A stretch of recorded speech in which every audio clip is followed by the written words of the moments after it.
स्वागत है दोस्तों आपके अपने चैनल एजुकेशन टैगलाइन में। तो दोस्तों आज हम लोग शुरू करने वाले हैं क्लास 10 प्रश्नावली 13.4 पृष्ठीय क्षेत्रफल और आयतन। तो दोस्तों आज के इस वीडियो में हम लोग इन प्रश्नों को हल करेंगे जिसमें मेन बिंदु है हमारा छिन्नक। ठीक है दोस्तों, इस छिन्नक के बारे में सबसे पहले हम लोग जानेंगे, उसके बाद से इस क्वेश्चन को सॉल्व करेंगे। तो दोस्तों देखिए, छिन्नक ये पॉइंट है छिन्नक, क्योंकि ये पूरा प्रश्नावली जो है वो छिन्नक पर ही आधारित है। ठीक है दोस्तों, देखिए छिन्नक को इंग्लिश में हम लोग फ्रस्टम कहते हैं। ठीक है दोस्तों, फ्रस्टम, ओके, इंग्लिश में फ्रस्टम बोलते हैं। फ्रस्टम का मतलब क्या होता है? फ्रस्टम का मतलब होता है दोस्तों काटा हुआ भाग, काटा हुआ भाग। ओके दोस्तों, ये चीज़ याद रखिएगा आप। अगर ये समझ गए तो छिन्नक क्या होता है ये आपको समझ में आ जाएगी। ठीक है, फ्रस्टम का मतलब काटा हुआ भाग। ओके, तो चलिए, इसमें होता क्या है कि हम लोगों के पास से क्या होता है, मान लीजिए कि एक शंक्वाकार यानी शंकु के आकार का कोई चीज़ होता है। ठीक है, चलिए ऐसे मान लीजिए कोई शंकु के आकार का कोई चीज़ है हमारे पास। ठीक है, शंकु के आकार का कोई चीज़ है। अगर हम लोग इसके बीच से यहाँ से अगर इस आकृति को काट देते हैं तो क्या बचेगा आप बताइए। यहाँ पे क्या बनेगा? ऐसे बन सकता है,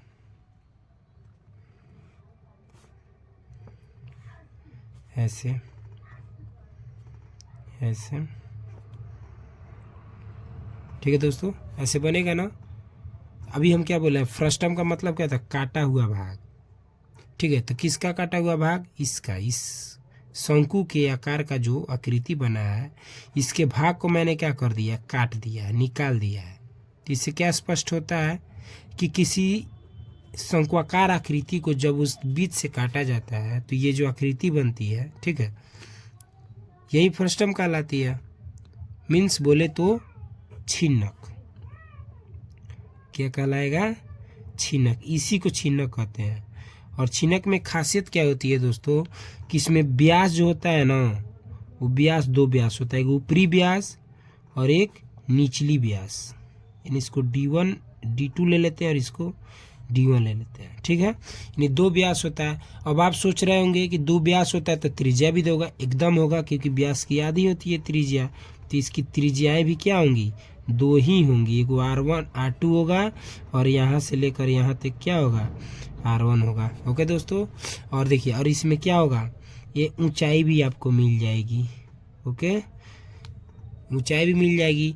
और एक चीज़ और, आपको तिर्यक ऊंचाई भी मिल जाएगी। तिर्यक ऊंचाई, यही खासियत होता है किसमें? छिन्नक में। ओके, छिन्नक में क्या होता है दोस्तों कि दो त्रिज्याएं होती हैं, दो व्यास होता है, यानी ऊपरी व्यास और एक निचली व्यास, ऊपरी त्रिज्या और निचली त्रिज्या। प्लस में ऊंचाई भी होता है, ऊंचाई के साथ साथ उसकी तिर्यक ऊंचाई भी होती है। ये ऊंचाई है, ये चीज़ ध्यान में रखिएगा, ये ऊंचाई है, ये इसकी ऊंचाई है।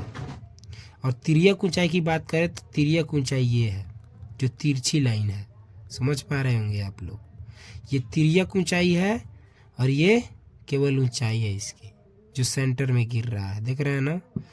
चलिए, तो ये इसी चीज़ को हम लोग क्या कहते हैं दोस्तों? छिन्नक बोलते हैं। तो चलिए, ये चीज़ आपको समझ में आया होगा। अगर कहीं भी कुछ भी समझ में ना आए तो प्लीज़ एक बार कमेंट कीजिए, वीडियो को लाइक कीजिए। ठीक है, अब देखिए हम लोग इसमें कुछ सूत्र का प्रयोग होता है, उस पर थोड़ा सा ध्यान दे देते हैं, क्योंकि ये चीज़ अगर हमें समझ में आ जाती है तो प्रश्नावली को बनाने में कहीं से भी किसी भी प्रकार की कोई भी परेशानी नहीं होगी। तो देखिए आता है इसमें, देखिए हम अभी क्या बताएं कि ये जो आकृति है वो कैसी है? शंकु की आकार की। कैसी? शंकु के आकार की ये जो आकृति है, इसी को ना हम लोग काट के बनाए, क्योंकि अभी बताया कि फ्रस्टम मतलब होता है क्या? काटा हुआ भाग किसी भी शंक्वाकार आकृति का। ठीक है, तो देखिए इसमें आता है पहला सूत्र क्या कि शंकु के शंकु के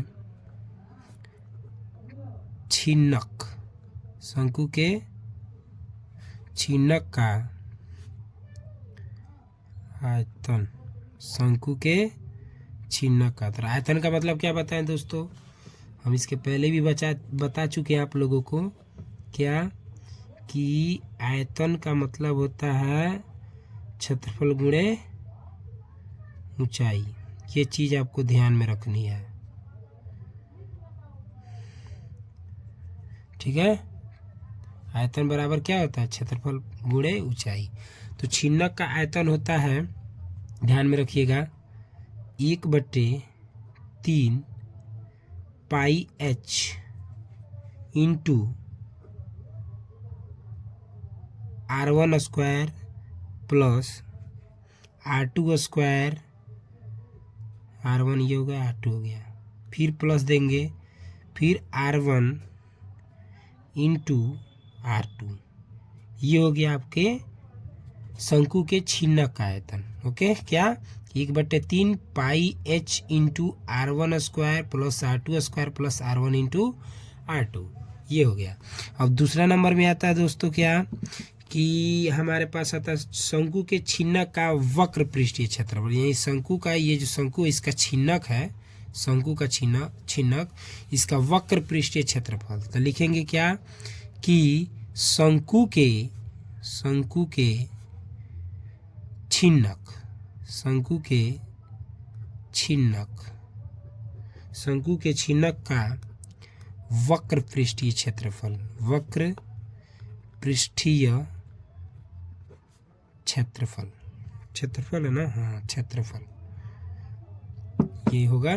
तो शंकु के छिन्नक का वक्र पृष्ठीय क्षेत्रफल का सूत्र होता है दोस्तों pi into R1 plus R2 into L, ठीक है दोस्तों।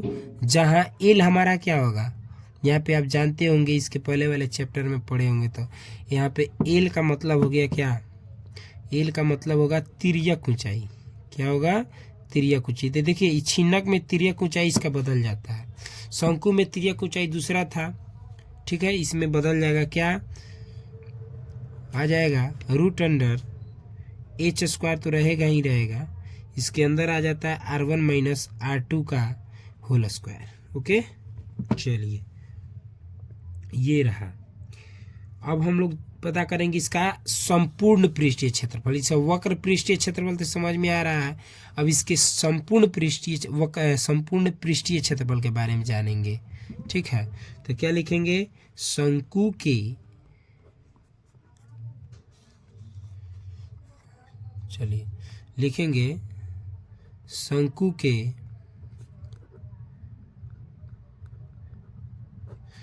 छिन्नक का संपूर्ण पृष्ठीय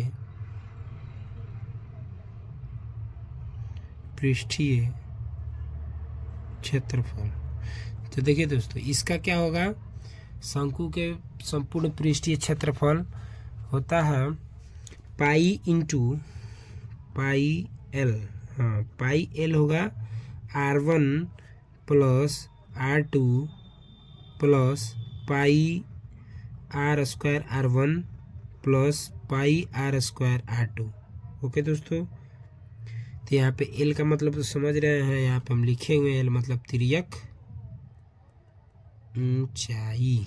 तिर्यक ऊंचाई बराबर √h square plus R1 minus R2 का होल स्क्वायर, ये रहा। तो दोस्तों ये चीज़ अगर आपको समझ में आया होगा तो देख लीजिएगा आप लोग की चैप्टर समझ में पूर्ण रूप से आएगा ही आएगा। तो चलिए हम लोग शुरू करते हैं प्रश्नावली को। तो क्वेश्चन इसमें क्या है दोस्तों, देखिए इसमें क्वेश्चन है, क्वेश्चन क्या करे ध्यान समझिएगा कि पानी पीने वाला एक गिलास, यानी पानी पीने का एक गिलास है जिसका ऊंचाई है 14 सेंटीमीटर वाले एक शंकु के छिन्नक के आकार का है। अभी बताया ना, ये जो गिलास है वो पहले शंकु के जैसा था, उसी गिलास को काट करके उसको कैसा बना दिया गया है, छिन्नक के आकार का। दोनों वृत्ताकार सिरों का व्यास 4 सेंटीमीटर 2 सेंटीमीटर है और इस गिलास की धारिता ज्ञात करना। तो धारिता का मतलब भी समझ लीजिए। यहाँ पे धारिता का मतलब होता है धारिता का मतलब होता है क्या? आयतन। धारिता का मतलब आयतन होता है दोस्तों। तो चलिए अब हम लोग शुरू करते हैं 13.4 के चैप्टर। तो पहला क्वेश्चन है दोस्तों क्या?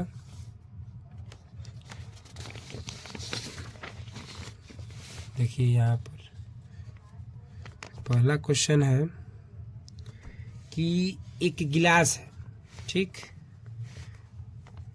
एक गिलास है जो छिन्नक के आकार का है। जैसे यहाँ पे ऐसे होगा, बताए हैं, मान लीजिए ऐसे है,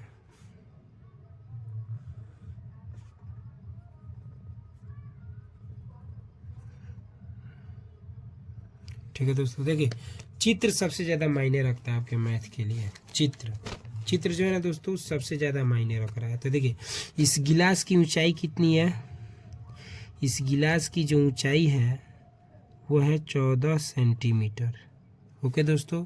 अब देखिए, अब इसमें बोला है कि ये दोनों वृत्ताकार सिरों के व्यास। तब बताइए इस गिलास में वृत्ताकार सिरा कौन होगा? ये होगा ना वृत्ताकार। देखिए गोल है, वृत्त के आकार का है, देख पा रहे होंगे, वृत्त के आकार का है ना। तो चलिए एक का दिया है 2 सेंटीमीटर और एक का दिया है 4 सेंटीमीटर। तो आप लोग अपने हिसाब से बताइए कौन दो होगा। तो 2 वही ना होगा जो छोटा होगा, ठीक है।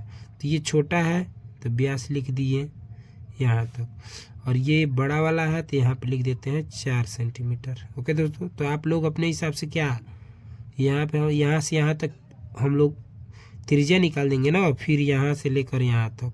तो यहाँ पे देखिए R1 हमारा कितना हो जाएगा? 1 सेंटीमीटर। 2 है तो 1 होगा ही, क्योंकि व्यास से आधा होगा। और यहाँ पे इसका त्रिज्या क्या होगा? 2 सेंटीमीटर होगा, ठीक है। तो यहाँ पे R1 है तो यहाँ पे हम लोग क्या लिख देंगे? R2 लिख देंगे। ओके, चित्र समझ में आया दोस्तों? चलिए तो सबसे पहले हम लोग क्या कर देते हैं, जो दिया है उसको पहले हम लोग लिखेंगे। चलिए तो दिया है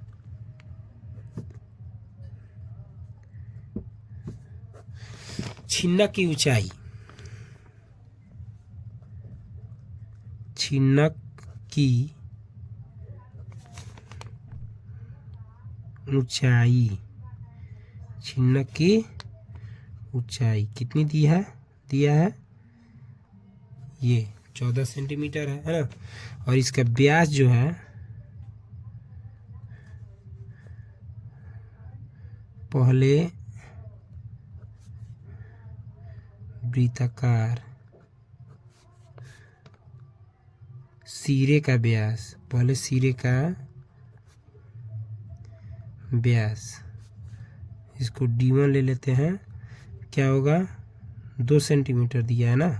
हाँ, तो इसलिए इसका त्रिज्या यानी R1 कितना हो जाएगा? 2/2 यानी कट के आ जाएगा 1। तो इसलिए हमारा त्रिज्या हो जाएगा R1 1 सेंटीमीटर। Okay, 1 centimetre. चलिए ये त्रिज्या निकल गया हमारा। अब उसके बाद देखिए फिर क्या है, पुनः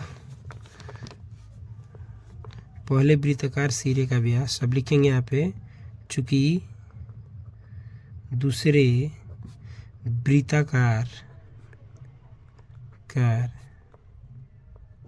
सिरे का व्यास, ठीक है। तो इसको हम लोग क्या ले लेंगे? D2 ले लेंगे। कितना है? 4 सेंटीमीटर। तो चूंकि R1 R12 है ना, यहाँ पे R2 हो जाएगा, कितना होगा? 4/2 यानी कटेगा तो बचेगा 2, इसलिए R2 बराबर कितना हो जाएगा हमारा? 2 सेंटीमीटर। चलिए ये तो निकल गया हमारे पास, ठीक है। अब चलिए इसके बाद है, अब सीधे हम लोग चलते प्रश्नानुसार, लिखेंगे यहाँ पे प्रश्न से, ठीक है दोस्तों। क्या लिखेंगे? प्रश्न। तो प्रश्न में क्या बोला है कि गिलास की धारिता ज्ञात करें ना। तो गिलास की धारिता का मतलब इस गिलास का आयतन ज्ञात करना, मीन्स छिन्नक का आयतन ज्ञात करना है। तो यहाँ पे लिख देंगे क्या? छिन्नक का आयतन, छिन्नक का आयतन ज्ञात करना है ना। तो छिन्नक का सूत्र क्या बताए हम दोस्तों, तो छिन्नक का सूत्र बताए, देखिए यहाँ पे कितना है छिन्नक का आयतन 1/3 पाई h into R1 square plus R2 square plus R1 into R2 है ना। क्या है देखिए 1/3 पाई इंटू एच, क्वेश्चन में था क्या R1 square plus R2 square plus R1 into R2, यही था ना। चलिए अब हम लोग चलते हैं इसके मान की तरफ, जो जितना दिया है उतना हम लोग क्या कर लेते हैं, बैठा लेते हैं, है ना। चलिए तो यहाँ पे 1/3 लिख देंगे, पाई का मान क्या लिख देते हैं हम लोग 22/7। ऊंचाई देखिए कितना, ऊंचाई कितना दिया इसका 14 सेंटीमीटर, है ना। चलिए अब R1 का स्क्वायर लेंगे, तो R1 कितना है हमारे पास 1, तो 1 का स्क्वायर लिख देंगे, प्लस R2 कितना है 2, तो 2 का यहाँ पे स्क्वायर लिख देते हैं, फिर R1 यानी 1, R2 2 हो गया, है ना। चलिए कितना आसान है, फिर से मान तो बैठा दिए ना। अब इसको हल करेंगे, देखिए कैसे करते हैं हल। 1/3 लिख देंगे, फिर यहाँ पे देखिए कटने वाला है ना, काट दीजिए इसको, 7 एकम 7 और 7 दूना 14, बचेगा हमारे पास क्या 22 दूनी 44 और 44 एकम 44, है ना। चलिए अब अंदर क्या बच रहा है, 1 का स्क्वायर 1 हो जाएगा, प्लस 2 का स्क्वायर 4 हो जाएगा, प्लस 2 एकम 2, ये बच जाएगा हमारे पास। फिर 44/3 गुना, अब देखिए 4 2 6 1 7, ठीक है। चलिए बट्टे के नीचे 3 है, 3 लिख देंगे, 7 चौका गुणा कीजिए, 7 चौका 28 का 8 हासिल 2, 7 चौका 28 2 30, है ना दोस्तों। चलिए इसका आयतन निकालना तो सेंटीमीटर क्यूब होगा, यही आपका राइट आंसर हो जाएगा।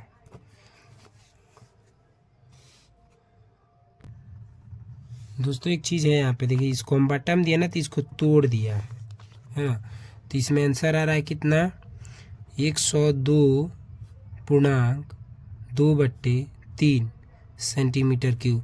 इतना को आप तोड़िएगा तो आ जाएगा, है ना। चलिए तो वीडियो अगर पसंद आया हो तो वीडियो को लाइक कीजिए, शेयर कीजिए, कमेंट कीजिए।